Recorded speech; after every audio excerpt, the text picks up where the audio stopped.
Hello అండి, అందరికీ నమస్తే. నేను మీ Ramyasri. Welcome back to kitchen bonanza అండి. ఈరోజు మనము రాగి అటుకులతోటి చుడవని చేసుకుందామండి. జనరల్గా ఇవి చాలామందికి తెలియదండి, రాగి అటుకులు ఉన్నాయని చెప్పేసి. ఈ మధ్యలోనే చాలా ఫేమస్ అయ్యాయి రాగి అటుకులు, జొన్న అటుకులు అని చెప్పేసి. మనకి ఇవి పిండి గిన్నెలో దొరుకుతాయండి, లేదంటే బట్టి షాపులలో కూడా మనకి దొరుకుతాయి. 60 రూపీస్కి పావు కేజీ అండి. ఇవి చాలా లైట్గా ఉంటాయండి, ఇలా ముట్టుకుంటేనే విరిగిపోతాయి. మనకైతే జనరల్గా మార్కెట్లో దొరికేటివైతే పేలాలు, పేపర్ పేలాలు అంటాము, అటుకులు అంటాము, లేదంటే దొడ్డు అటుకులు అని కూడా అంటాం కదండి. ఇదైతే ఇంకా లైట్గా ఉన్నాయండి, ఇలా నలిపితేనే నలిగిపోతున్నాయి.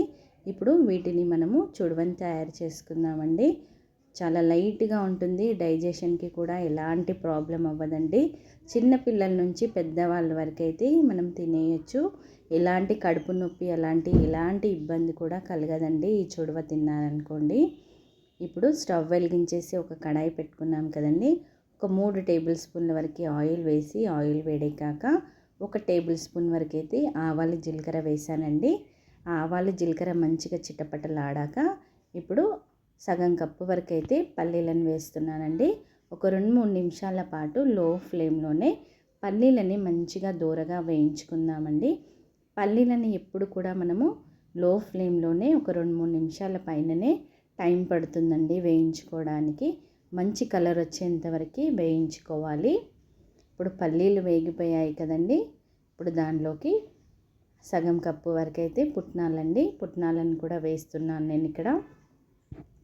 అలాగే 4-5 ఎండుమిర్చి అండి, ఎండుమిర్చులను కూడా వేసేసి ఒకసారి బాగా కలిపేసుకుందాము. ఒక 2-3 నిమిషాల పాటు వేయించుకుందాము. వీటన్నిటిని మనము లో ఫ్లేమ్లోనే వేయించుకుందాము. అలాగే ఒక గుప్పడి వరకు అయితే కరివేపాకు అండి, కరివేపాకు కూడా మంచిగా మనకి వేగిపోవాలి, అప్పుడే చుడవలోనికి మంచి టేస్ట్ వస్తుందండి. ఇప్పుడు ఇవి మంచిగా వేగిపోయాయి కదండి, కరివేపాకు కూడా. ఇప్పుడు 1/2 టేబుల్ స్పూన్ వరకు అయితే పసుపును వేస్తున్నాను. ఒక 2 నిమిషాల పాటు వేయించుకుందాము పచ్చివాసన పోయేంత వరకు. మీరు ఇక్కడ కావాలంటే అల్లం వెల్లుల్లి ముద్ద, లేదంటే వెల్లుల్లి రవ్వల్ని కూడా యాడ్ చేసుకోవచ్చండి. కానీ నేను వేయలేదు, న్యాచురల్గా ఇలాగే బాగుంటుందని డైరెక్ట్గా వేస్తున్నాను. ఇప్పుడు రాగి అటుకులు ఉన్నాయి కదండి, వాటన్నిటిని వేసుకుందాము. ఒక పావు కేజీ వరకు అయితే వేసానండి నేను. మీరు ఇక్కడ ఉప్పు వేసుకుందామండి రుచికి సరిపడా. అలాగే 1 టేబుల్ స్పూన్ అయితే కారం వేస్తున్నాను.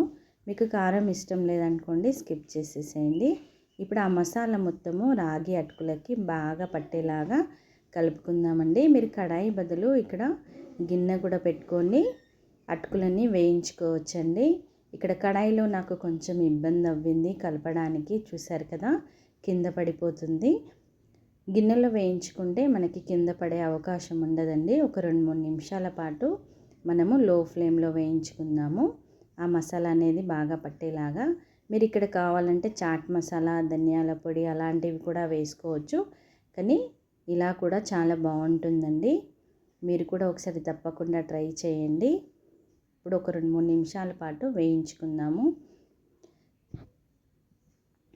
చూసారు కదండి, ఇలా చేతితో నలిపితేనే మనకి అటుకులు అనేటివి విరిగిపోతున్నాయి, మంచిగా వేగిపోయాయి. ఇంకా స్టవ్ ఆఫ్ చేసేసుకుందాము మనము.